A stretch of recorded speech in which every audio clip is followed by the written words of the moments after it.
देश के प्रथम प्रधानमंत्री पंडित जवाहरलाल नेहरू के जन्मदिन के मौके पर कांग्रेस ने भी कार्यालय में कार्यक्रम आयोजित कर उन्हें भावभीनी श्रद्धांजलि अर्पित की। कांग्रेस जिलाध्यक्ष भगवत सिंह डसीला ने इस मौके पर कहा कि दूरदृष्टि व प्रगतिशील सोच के तहत ही पंडित नेहरू ने देश की मजबूत बुनियाद रखी। उन्होंने दुनिया को लोकतांत्रिक, धर्मनिरपेक्ष, गुटनिरपेक्ष तथा न्याय का रास्ता दिखाने का कार्य किया। इसी सोच को आज नेहरू विचार के नाम से भी जाना जाता है। बाद में कांग्रेस कार्यकर्ताओं ने आश्रम पद्धति विद्यालय तथा वृद्धाश्रम में बच्चों तथा वृद्ध जनों को फलों का भी वितरण किया। कांग्रेस ने कहा कि आज लोकतांत्रिक संस्थाओं पर प्रहार किया जा रहा है। सरकार छात्र संघ चुनाव भी कराने की स्थिति में नहीं है। इस मौके पर पूर्व नगर पालिका अध्यक्ष गीता रावल, महामंत्री संगठन कवि जोशी, ललित बिष्ट, ललित गोस्वामी, किशन गिरी आदि मौजूद थे।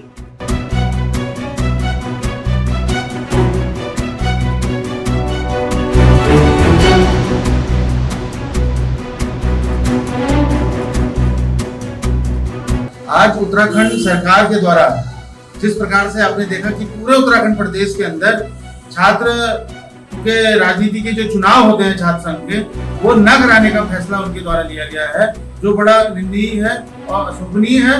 और छात्र राजनीति में छात्रों का जो राजनीतिक कौशल विकास जो होता है, उसको दबाने का काम इस भारतीय जनता पार्टी के द्वारा किया जा रहा है। ये एक तरीके से हिटलर के तरह का शासन चलाने का काम इनके द्वारा किया जा रहा है।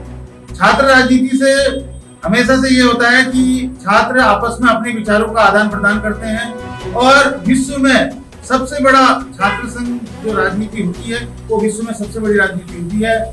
और जिस तरीके से आज एक दमनकारी नीति इस भारतीय जनता पार्टी के द्वारा चलाई जा रही है, उसकी हम कड़े शब्दों में निंदा करते हैं, भर्त्सना करते हैं।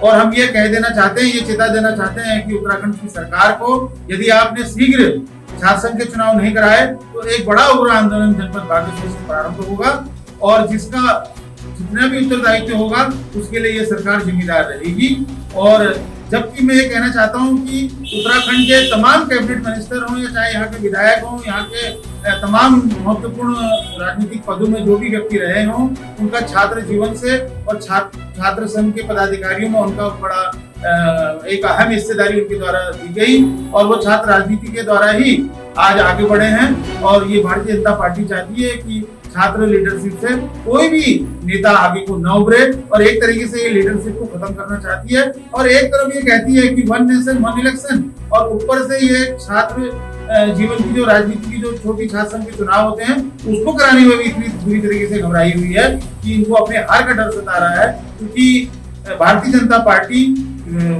ईवीएम मशीन पे तो भरोसा करती है, लेकिन बैलेट से होने वाले चुनाव को भरोसा नहीं करती है, जिसका परिणाम अपने चंडीगढ़ के मेयर पद में आपने देखा होगा कि किस तरह से इन्होंने बैलेट से होने वाले चुनाव में जो बैलेट से जो चुनाव हुए थे उसमें उन्होंने उसको अघोषित करने का काम, उन्होंने जो जीते हुए कैंडिडेट को हराने का काम उनके द्वारा किया गया था।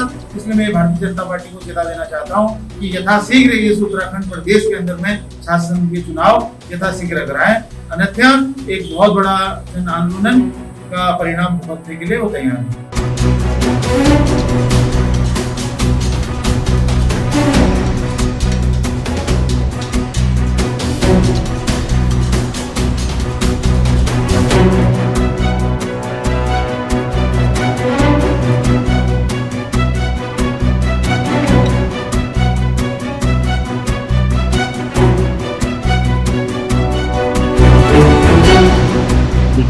Bureau report Bageshwar.